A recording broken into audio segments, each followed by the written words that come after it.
It's At the Kitchen Table, and I'm here. I'm Deanne Fitzpatrick. I'm Frank Allen, and we have a special guest all the way from Hillsborough.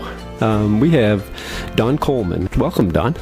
Oh, thank you very much for having me. It's an honor and a pleasure to be here. Don and I had a conversation last week. Where were you? We were here at the studio, okay. And Don was calling in, and he was looking to talk to Ron about some promotion of the piece that he's written that we're going to be talking about in a minute. And in the course of that conversation, after I hung up, it struck me that this would be a great interview for At the Kitchen Table, because Don has an interest in some charity work as well, as that's connected with his music, and so I just thought it would be a great conversation to have, to find out a little bit more about him, but also to highlight some of the work that he's doing as well. And when you said that, I thought, oh, that's great, because I'd read the article. I think it was in the Moncton Times or in the Amherst Daily. I'm not sure which one. There was an article in the Times and Transcript in Moncton, yes. About your project and about you. Yeah. So, Don, we are going to hit this piece of music early on in the interview, but you've been busy with a lot of interviews.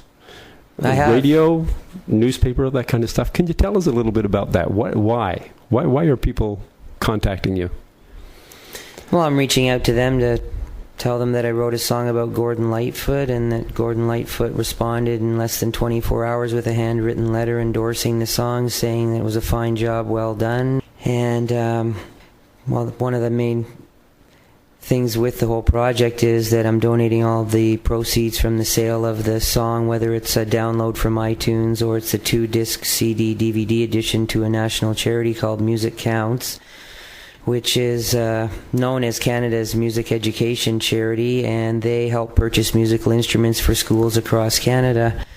And I think just the combination of Gordon Lightfoot being a Canadian icon, and the fact that I'm donating the proceeds from the song and the music video to charity, and hopefully maybe a little bit about it being a good song too, when you combine it all together, it's become a point of interest for some of the media folks that I've reached out to. Yeah.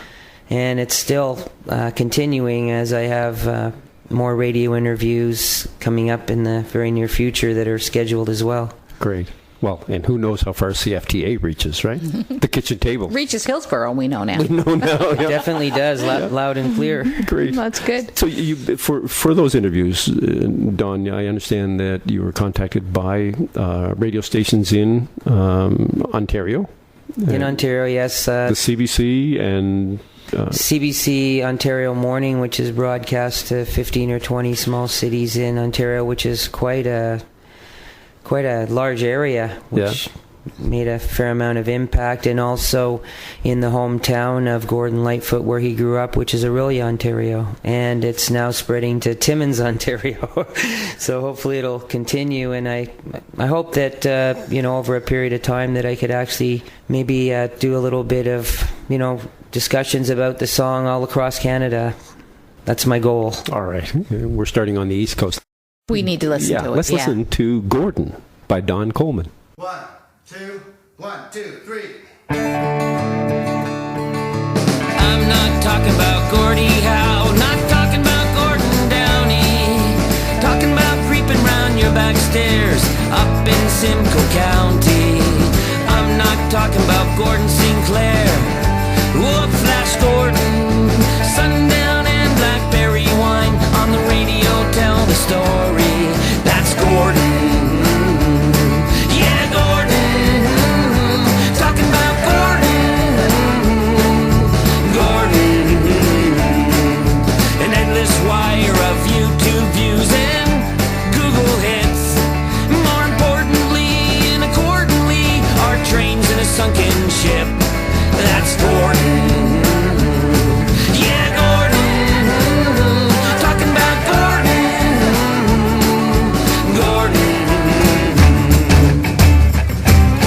Clapton, Streisand, Newton-John, Ronnie Hawkins and Stompin' Tom, Bob Dylan, Cash, Muscuri, Jimmy Buffett and Anne Murray, the Grateful Dead and Elvis, Jerry Lee Lewis and Hank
Coochie-ching, foraging morels in spring, northern lights and trillium blooms, the call of a loon. That's Gordon, yeah, Gordon, talking about Gordon.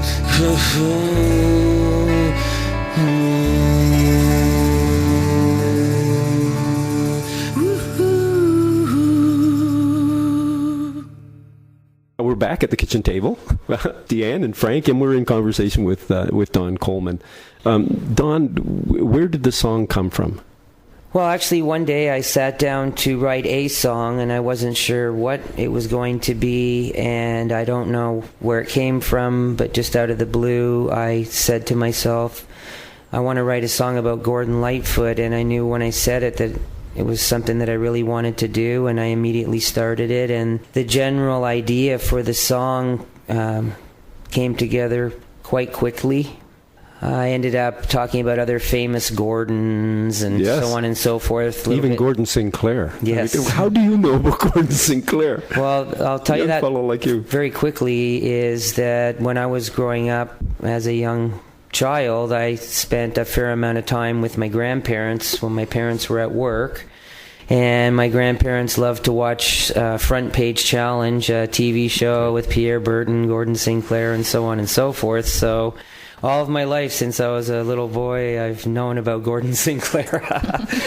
And then I did a little bit of research on Gordon Lightfoot, and I discovered that, and I was amazed to discover the number of internationally acclaimed artists that have covered his music, or in other words, recorded his songs and released them on their albums, and it was just an amazing list of people. So I then came up with an idea of trying to incorporate some of the people that had covered his music and make it rhyme, and also try to pick ones that were artists that were really known by just about everybody, as well as a couple of Canadian cons as well, like Ronnie Hawkins and Stompin' Tom, and incorporate that into the song, because I think the general public doesn't realize how much songwriters and musical artists around the world really appreciate what he has accomplished and created, and his melodies and his lyrics and so on and so forth. And even Bob Dylan has stated that Gordon Lightfoot is one of his favorite songwriters in the world, and that when he listens to a Gordon Lightfoot song, he wishes the song would never end. And he also said that he hasn't heard a bad Gordon Lightfoot song. All right. So that's quite a... Yeah. So that was part of the idea for the song as well. So it wasn't something that I was, driving in my car or gardening or who knows what, but I just sat down and said I wanted to write a song, and Gordon came to mind, and that's where it began. And I did a lot of research by watching every possible video interview, television interview that he has given that I could find. Mm-hmm. And that helped me create what I thought was the most important part of the song, because I really did write it for him as opposed to for everyone. Mm-hmm. I hope that everyone or a lot of people will enjoy it, but I wrote it to him as a personal message.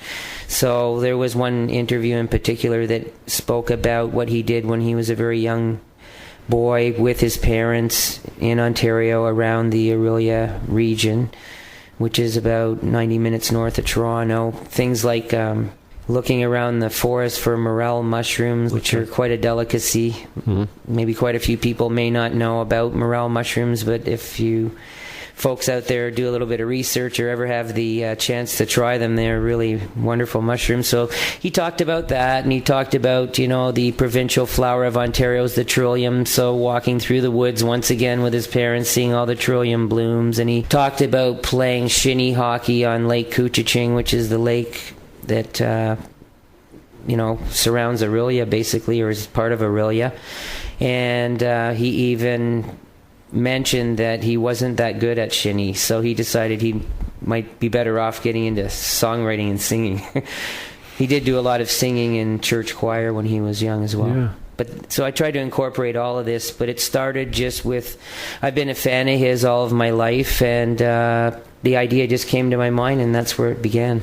it's a fair piece of labor. I mean, the research, getting that information, and I enjoyed it though, because obviously, yeah, the interviews were from a wide range of time. Mm-hmm. So some of the interviews he was much younger. Some of them he'd done recently. He'll be 75 years old this year. So just being able to hear everything that he had to say, and people tend to slightly change over the years about what they want to talk about. So I got a whole gamut of different things out of it. But when he talked about what he did with himself and his parents when he was really young, that's what helped me create the ending of the song. Okay.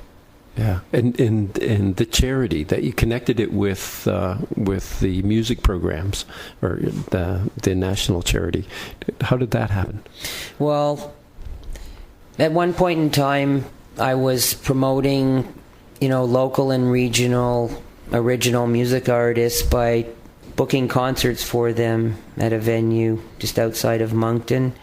Somehow I'd come across and learned about Music Counts, so I got a hold of Music Counts and said that a portion of the ticket sales, I'd like to donate to Music Counts, and they thought that would be fine as long as I let them approve everything that I was putting in a pamphlet or on a poster or something like that, because they want to make sure that they're represented properly. So it kind of started there, and then when I wrote the song about Gordon, I decided that I wanted to give the proceeds away to a charity, and I immediately thought of Music Counts. I felt like I didn't actually accomplish as much for them as I wanted to with the concerts that I did, because that was a little bit short-lived, because things changed at the venue where I couldn't do it anymore.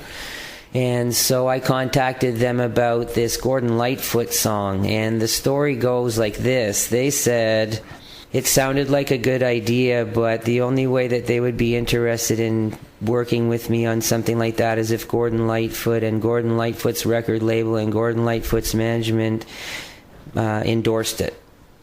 So that was quite a challenge and put me on the spot a little bit, but I continued on and recorded the song, and then I came back. I recorded the song in Toronto because I have some old friends there. I grew up there, and my studio engineer is located there, so I recorded it there with some friends that I went to high school with or knew around my high school years, and they rallied around me and helped me. They performed on these songs. I was going to say, the voices on the tracks, is that the drums and guitar and bass and the female vocals and things like that. That was two friends from high school and another friend I met a little bit later on in life, all helping me out. And so we did that, and then I came back to Moncton, and I asked a friend of mine who's a video producer, who's worked on television shows and documentaries and different things, if he would help me make a music video, and he said yes. I told him that I was wanting to give the proceeds away to charity, and it was Music Counts, and I told him that I'd written the song about Gordon Lightfoot, and I was hoping Gordon Lightfoot would endorse it, and I told him, I don't know if this is going to happen, but can we try it? And he said yes, so we did that. So then I got the song and music video into the hands of Gordon Lightfoot's management company, and they replied with a brief email that said, "Thank you. Next time Gordon Lightfoot's in the office, we'll have him listen to it." And then I thought, wonder how long this is going to take, right? Mm-hmm. And to my amazement and sheer joy, I received a handwritten letter from Gordon Lightfoot within 24 hours of receiving that email from them. He wrote the letter, and they scanned it and emailed it to me, and I received it the next morning. Yeah. So the challenge from Music Counts, that you have these endorsements kind of thing, opened a door. Well, yeah, then I wrote Music Counts and said, hey, guess what? Gordon Lightfoot endorsed my song. Yeah. And just went through a little process with them, answering some questions and things. And the key element with all of the charity work that I do is that I like to get, if not all, but hopefully all, as much of the money to the charity. I donate all of the proceeds to the charity, so I try to find sponsors and keep my costs down and things like that. So far, this project everything has been done from goodwill and sponsorship, and the only thing that has cost any money is manufacturing the CDs themselves. And how did you fund that, the manufacture of the CDs themselves? Did you just do it yourself, or? No, as a matter of fact, I do a little bit of work in the music industry outside of being a musical artist, so I'm actually part of a team that manufactures CDs and DVDs. I mean, I'm not an owner of the plant or anything, but I do have contacts that do that. But it was, I couldn't get the manufacturer to sponsor, the project. But, I do my very best to keep the cost down. But that, so when it comes to a person downloading the song from iTunes, all of the money that I get goes to the charity. And if someone purchases the 2-disc CD and DVD edition, all of the profits besides the manufacturing costs goes to the charity. Great. Well, listeners to CFTA will be familiar with Gordon because it's been played a number of times. So we'll use this as a plug to encourage people to buy, either to download it from iTunes or to buy the CD, DVD. Yeah, and both of those things can be done by visiting DonColemanmusic.com, and it's very simple. It's all on the main page when you go to DonColemanmusic.com. And when you're there, it's one click to buy it off iTunes, or a click to get to the online store to purchase the 2-disc edition. Yeah, great. Well, we want to find a little bit more about you, Don, but before we do that, could you introduce one of the pieces that you brought in? Because the numbers that you brought in are all original Don Coleman songs. They are. Right? So we'd like to play one now and then maybe get into conversation about who Don Coleman is. Well, your station does play a wide variety of music, and I always enjoy that element of surprise and variety. I have detected that I think there's a fair amount of country music on CFTA, so I believe that I would like you to play my song called Willie and Waylon, which is an ode to the highwaymen, Johnny Cash, Willie Nelson, Waylon Jennings, and Chris Christopherson. I wrote that because I just think they're a super group, and they've all made their mark in the music industry, and sort of like the Traveling Wilburys got together, I think the Highwaymen are a force to be reckoned with and just an amazing group. So this is Willie and Waylon, my tribute to the Highwaymen.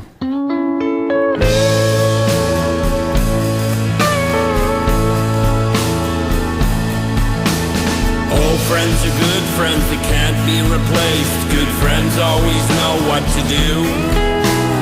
Watching your back, holding the slack, anywhere, time, or place that you're at. The highwaymen told me an interesting story, a legend of good times, a tale of glory. They decided to fix what was amiss. The story goes something like this.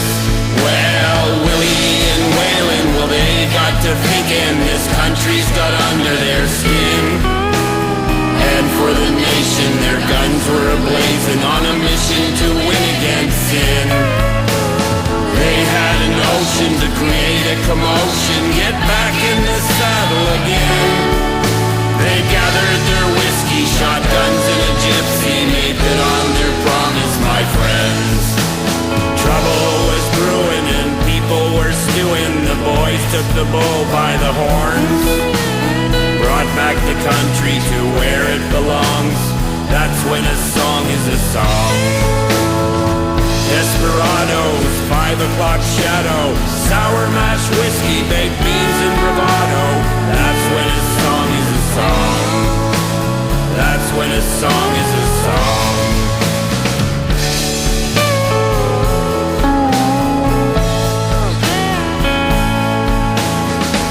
For the nation, their guns were ablazing, taking it hard on the chin. They had a notion to create a commotion, taking good care of their kin. They raised their fists, got us out of a fix. The story goes something like this. Well, Willie and Waylon, well, they got to thinking this country's got under their skin. And for the nation, their guns were ablazing on a mission to win against sin. They had a notion to create a commotion, get back in the saddle again.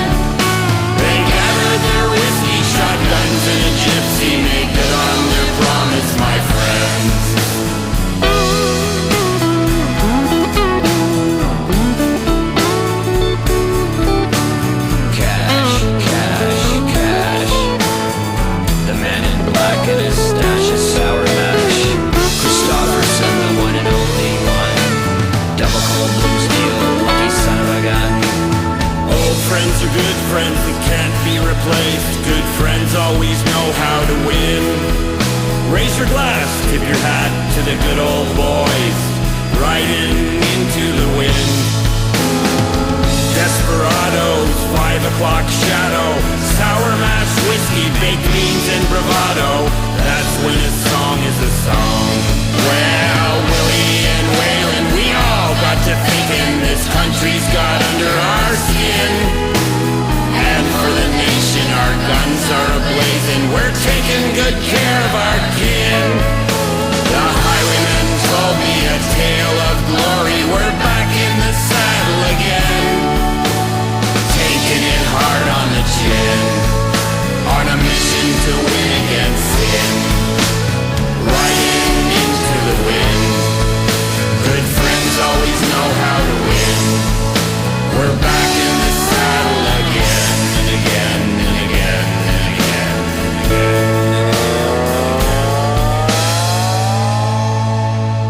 again. So tell us, Don, about where you grew up and how you got into music in the first place. How did all that happen? Can I just say a song about Willie and Waylon? Yeah. Because what impressed Sure. me about the song was how you captured the atmosphere of that group. You know, when I listened to the other cuts that you sent me, and then I listened to Waylon and Willie, I said, wow, you know, it was just a wonderful transition to that country feel and to their music. It was a great transition. Yeah, I'm not sure if it actually sounds, anything like them, but certainly has a country flavor to it. Yeah, it was great. Great. Thank you. So tell us about how you got into music and what led you from Ontario to Moncton. And my earliest memory of music is when I was 5 years old and I was born in Toronto. I was in my house with my parents and I started singing at 5, and the first song that I sang was Hey Jude by the Beatles. Mm-hmm. And that transcended into public school and, playing recorders. Noticing that I liked writing, between public school and high school, I noticed that I started to write poetry. And then when I got into high school, I joined the high school band and I played clarinet, and we went to various competitions. And my music teacher was a stern fellow who was a jazz musician who toured around Europe during World War II, entertaining troops, and he was a really great teacher, and he was a hard-nosed teacher, and his name was Bud Hill.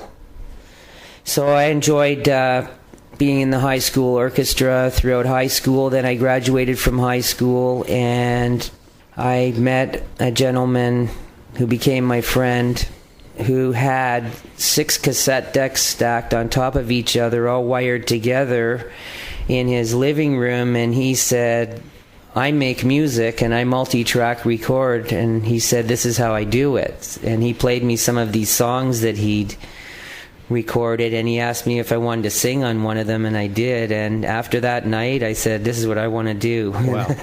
And how old would you have been then, Don? I think I was probably 16. Okay.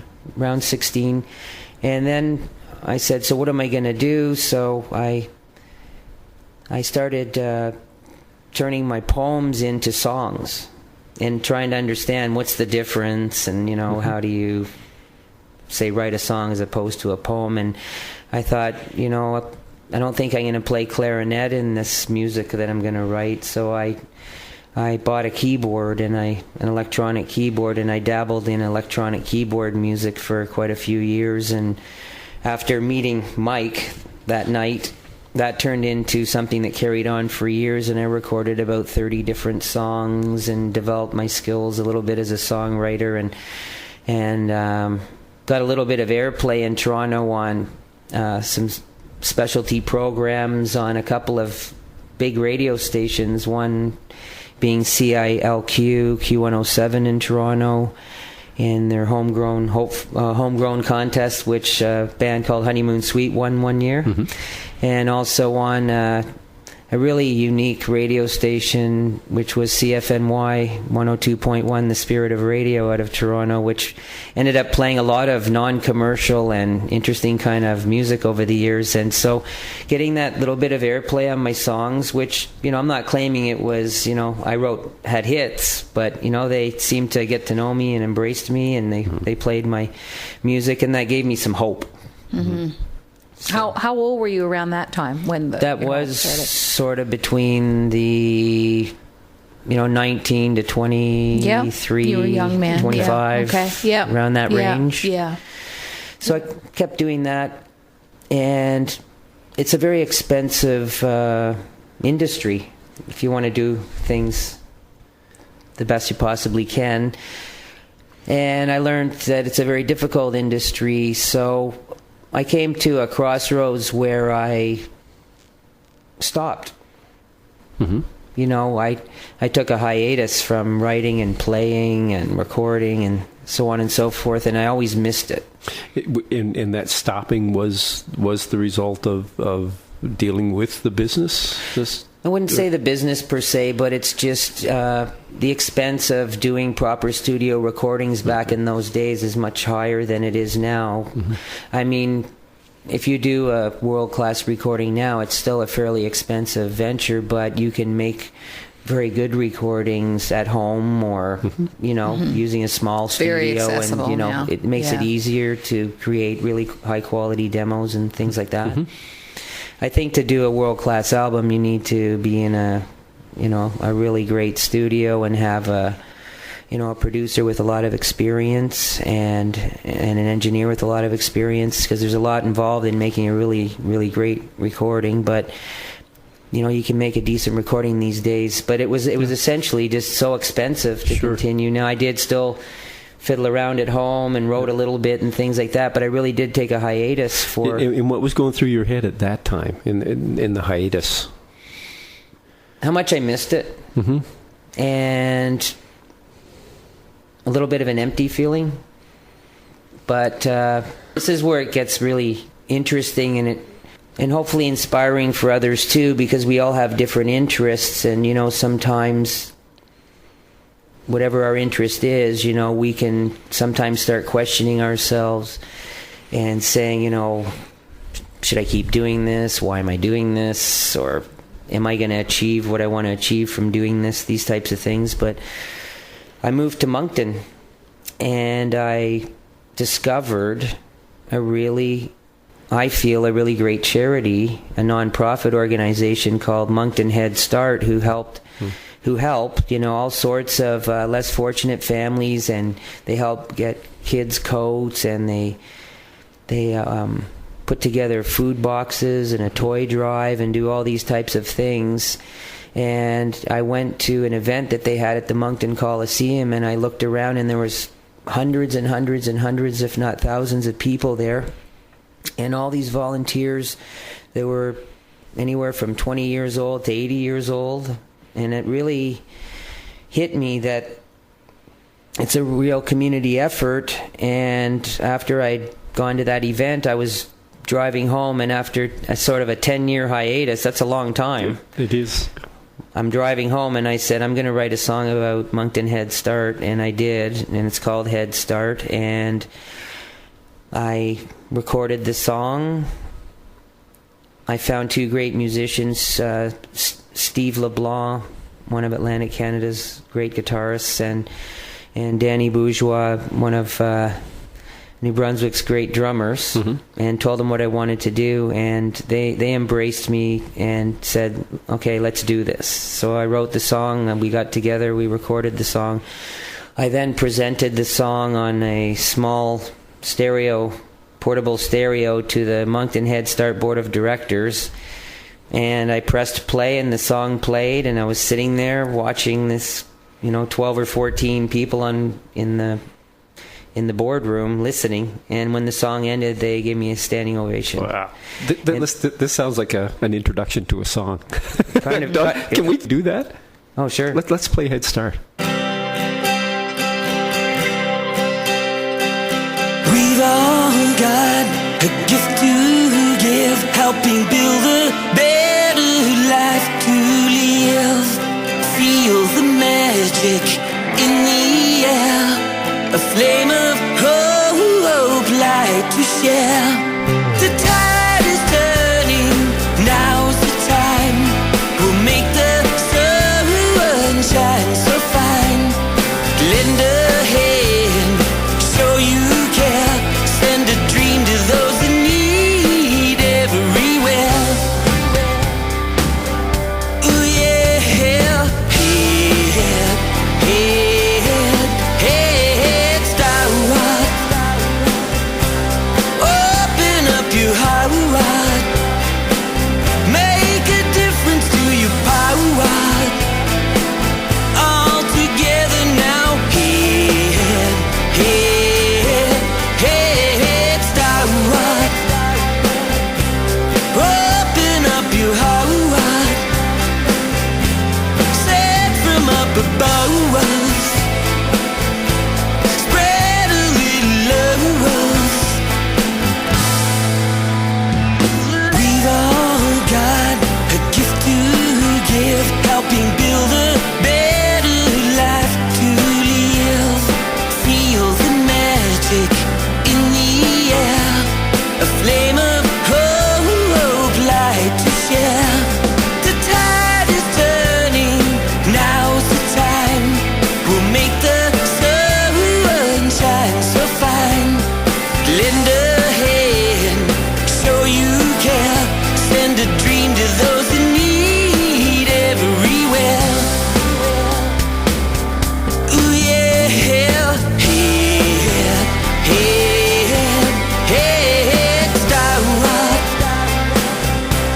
Open up your heart. Make a difference to your power. All together now. Head, start. Open up your heart. Set from up above.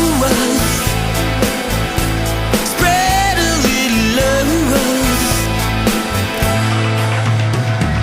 Lighting up the lives of everyone in need. All we need to do is plant the seed.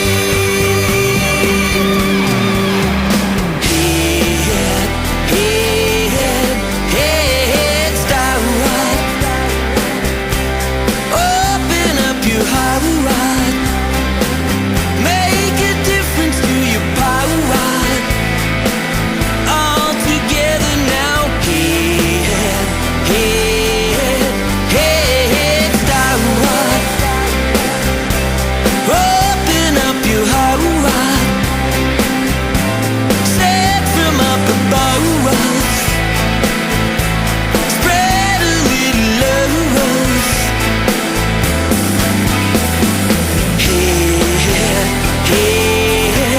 Head, start. Open up your heart. So during that hiatus, what did you do if you weren't playing music? What did you, you worked as a full-time musician until your early 20s, did you? No, I was in sales. You were in sales and during the hiatus for the 10 years? Yeah. Right on. And what did you sell? Oh, I sold beverages to a wide variety of different businesses all across Greater Toronto. Okay. For a national beverage company. Okay. Yeah. It strikes me that when you were talking earlier about when you have something that you're really interested in and it's something you're passionate about, right? It's almost like this hiatus time is a necessary part of the process. You know, the people that I know who have pursued something with their whole heart, there comes a point where you go into a slump or a shutdown, and it's almost like it's a necessary part of the process. Did you find that? I think it is, and I also think too that the way that the world is today, people. Would you agree with me that almost everyone you meet says I'm busy?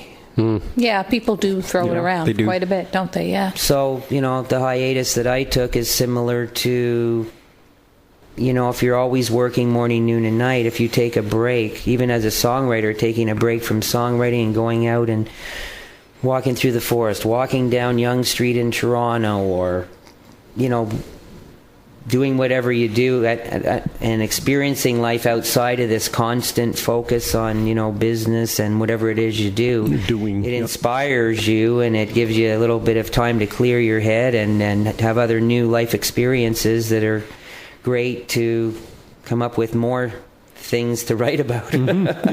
So it's like the hiatus. You're really doing something. You know, you are. It is work. You are. Yeah. There's part of the work, right? Yeah. Not to always be working. As an artist, I think that's true. It's a moment of self-reflection too. And it gives you a chance to wind down and, you know, clear your head, but also think. And I think being away from it showed me on a consistent basis that there was something missing, and I did miss it. So, but it was, how could I ever predict that going to a Moncton Head Start event would reignite my songwriting career? Yeah, really. It just did. Yeah, exactly. I mean, that says something too about your openness, Don. You were open to it, and it happened. Yeah. Right? You were able to do it. I have to tell you, the word that was coming to mind as we were talking about the hiatus time, the downtime is actually work, was pregnancy. I was thinking, I mean, no, seriously, in my head, I was saying it's a pregnant time. You know, things are developing. Yeah. We may feel it's a gestation. Yeah, that's right. Yeah, we may feel shut down or, you know, blah, but things are happening. Well, I think the Moncton Head Start situation that turned into the song Head Start, and then the board agreed that it would become the official theme song of the organization, so that happened. Wow. And then, unbeknownst to me, I discovered that there is a Head Start in the United States as well.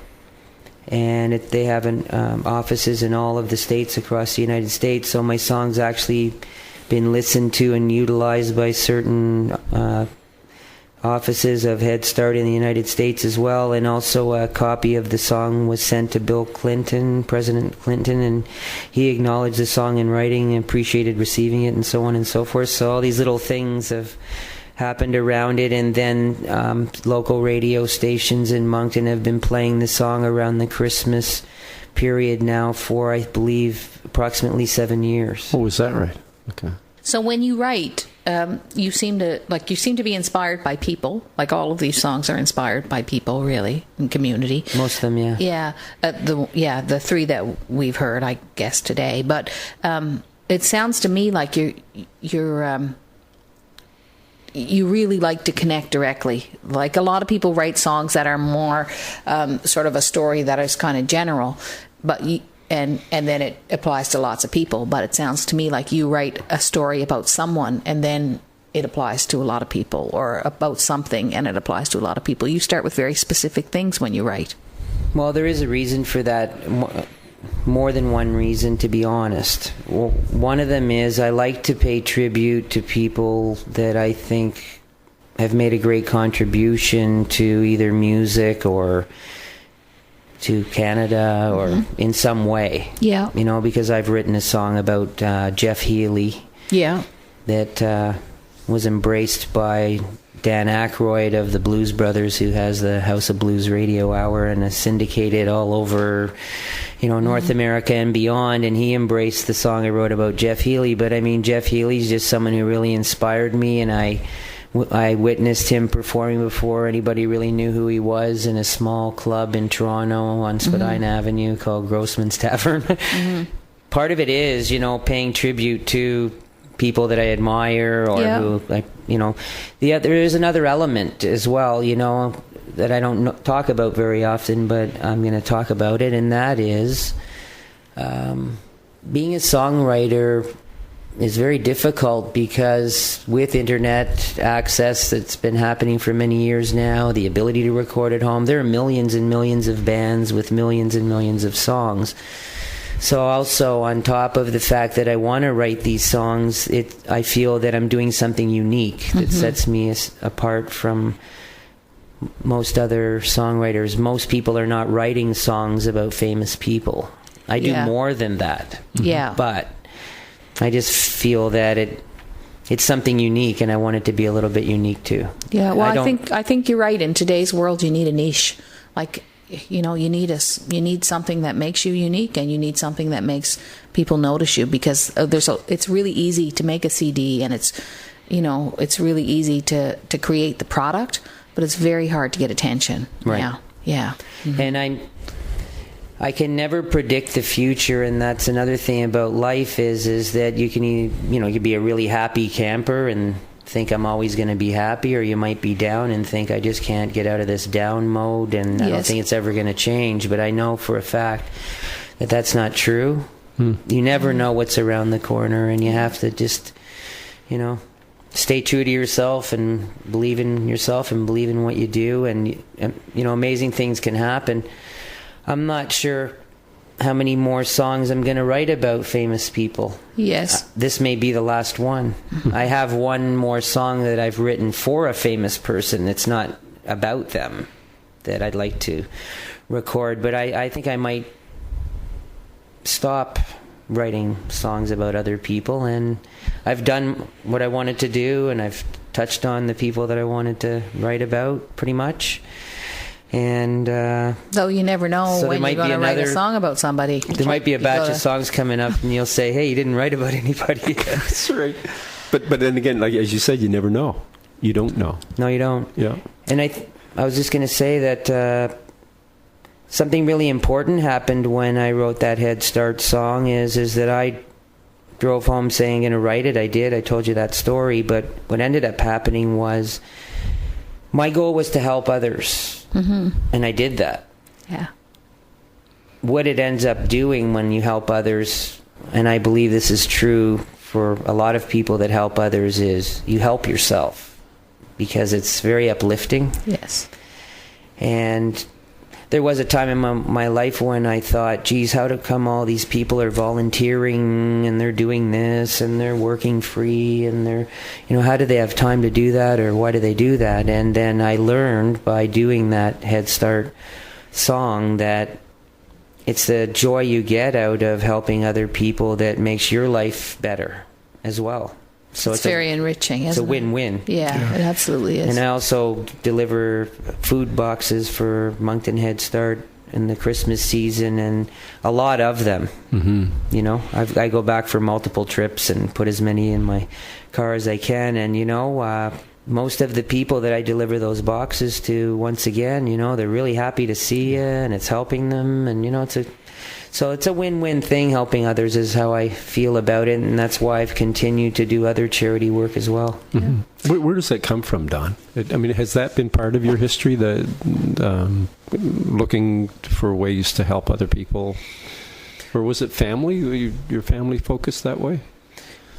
I think I've always been a good person, or strived to be a good person, and was taught, do unto others as you'd have them do unto you, and be kind to your neighbor. But no, this Moncton Head Start thing, when I saw these volunteers and how much it was helping the community, that really inspired me, and it started there later in life. Okay. But I'm continuing it. Yeah. It kind of focused it, right? It did. It was a project that really impressed you. Yeah, and I've done a few other projects I don't know if you're aware of. Tell us. Okay. Well, after the Moncton Head Start project, then I sat back again, thinking, what am I going to do now? And I organized a concert with, I believe it was 8 different original musical artists, including a gentleman, Todd Geldart, from the Hillsborough area, and Teresa Malenfant, who's very well known. Yep. And Isaac and Blewett, who are from my region of the country, and various other artists. And I organized this concert at the Riverview Arts Center, and I performed my song Note for Note in memory of Jeff Healy with a very talented young lady named Shelby Murray from Salisbury, New Brunswick, who's blind. Mm-hmm. And she played grand piano during the concert. She's done some jazz stuff. She does all sorts of neat stuff. Yeah. And so all the money raised from that concert went to the Friends of the Moncton Hospital Foundation. And then I also am known for my ability to somewhat reasonably clone the voices of the band AC/DC from Australia. So I did have an AC/DC tribute band, and with that tribute band I organized 2-time Juno Award winner Liberty Silver and 8-time Juno Award winners the Good Brothers to do a concert, amongst others, to do a concert in Toronto called Rock for Sick Kids, and I raised money for the Sick Kids Foundation for the Toronto Hospital for Sick Children. And I organized a CD in New Brunswick for the Canadian Cancer Society called Join the Fight, and that included a great Canadian songwriter who has hundreds of thousands of spins on the radio, Ken Tobias, Yes. and a very fantastic maritime artist, Matt Anderson, and many others. So I did that and then took another break, and it's been a while. And I was starting to feel that empty feeling again, and that's when Gordon happened. And I'm certainly not complaining, but I do want to say that it's not easy doing charitable work, organizing events and doing what I've done with the Gordon song. Without Gordon's endorsement, I'd be in deep doo-doo. But even with his endorsement, it's a lot of work reaching out and trying to get attention for the project nationally. And then on top of that, I want this to be more than just about Don Coleman being on the radio. I'm really hoping that some people will buy the song, because in the end, it's great if I get exposure and people learn about me, but I won't be happy if I can't make a reasonably good contribution to Music Counts. So that's my real goal. Wow. I'm hearing a couple of things there. It's a wonderful combination, Don. There's the creative stuff, okay, the internal, and bringing it out and making something of it. But there's also the organizational strategy skills. Where does that come from? I mean, is that a strength that you and have? And sales. Yes. There's a lot of sales involved in charitable work. It strikes me. It's a product that you have to sell to make money for that charity, and probably your history in sales hasn't hurt you with that. I believe it's helped. Yeah, I would think it has helped Learning quite a about bit. Marketing. Heavy work. This is heavy work. I've also, like I say, play a small role in the music industry and trying to help up-and-coming artists in different facets of their careers and learning from other professionals on what it may take to help them. And I can apply that to myself, too. Do you work full-time as a musician now? Is that your full-time work, or are you still working somewhere else as well as all of this? Actually work for myself as a music industry consultant and a musician, songwriter. So you are full-time in the music industry. Music is it. Yeah, good for you. Yeah. Well... Yeah, that's we quite have a another. story. It's fascinating, and again, it's that mix, Don, that is I think is pretty unique. The creative, the in-depth piece, but then the practical, organizing, strategy, planning stuff is another whole different set of skills. To be honest with you, most charity projects that I've named, I believe, 4. Mm-hmm. Require hundreds and hundreds of hours to start and complete. Yeah. Hundreds and hundreds and hundreds. So I know that I've spent thousands of hours doing this. And he's smiling, folks, as he's saying this. I mean, so there's the sense of personal investment in that, Don, quite apart from the work. Obviously, this is important to you. Well, I think my grandmother said something about idle minds. It's not a good plan. Mm. So, I think keeping busy, doing things that are productive, helping others, and it can be anything. It doesn't have to be organizing a CD for the Canadian Cancer Society. It could be, painting your house, or it could be doing the dishes, like whatever it is to keep you busy, having a nice garden, or, whatever it may be. But there's something about keeping busy and helping others at the same time that they go together. They go together. Like it's Yeah, there's when you do that together, it sort of changes something inside you as opposed to the outside of you. You know what I mean? Like if you focus on your own house and your own keeping everything nice, it's lovely. But there's something about when you actually do something that affects other people that you end up becoming affected.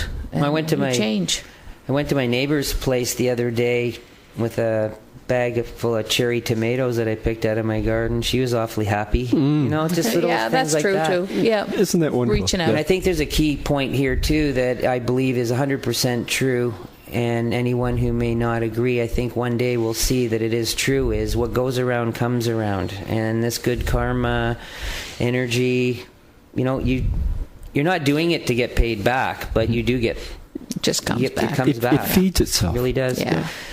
And it's not very often that I'm kind of changing the subject, but I just wanted to say this because it's not very often that you get to do a radio interview of this in-depth nature.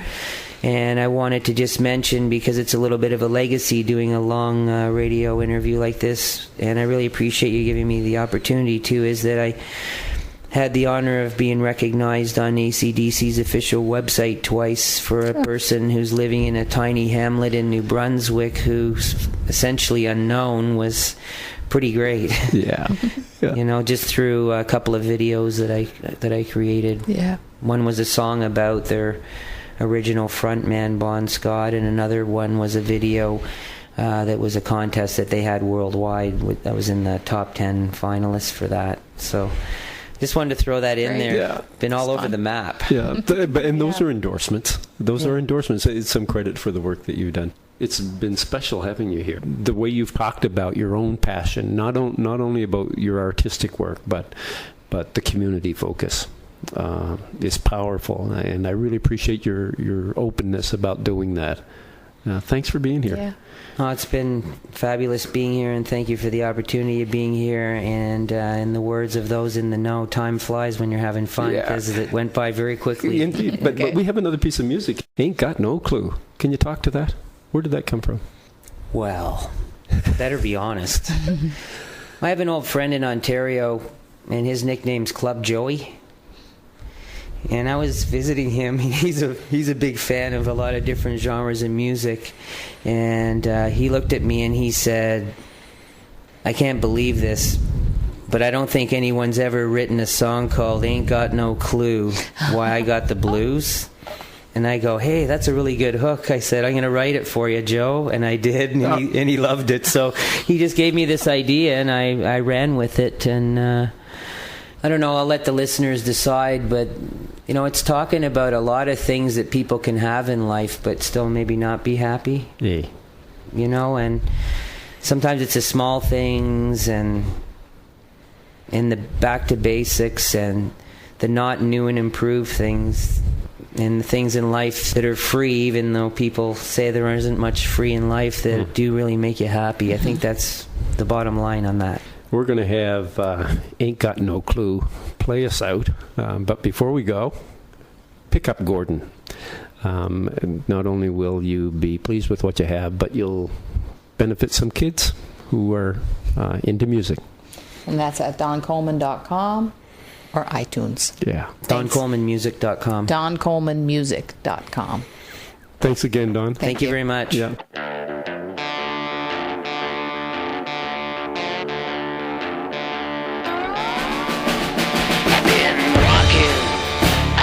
Strolling, I've been rocking, reeling, stealing, wheeling and rolling. I've been running, I've been creeping, I've been wandering, crying, lying, bleeding and beating. Flying high and shaking, crawling from here to there. Been leaping and overly aching to hell knows where. Ain't got no clue why I got the blues. Got a big black Cadillac, $1,000 bills. Midnight after crossroads, buying me some thrills. Anytime, any place, anywhere, with nothing to lose.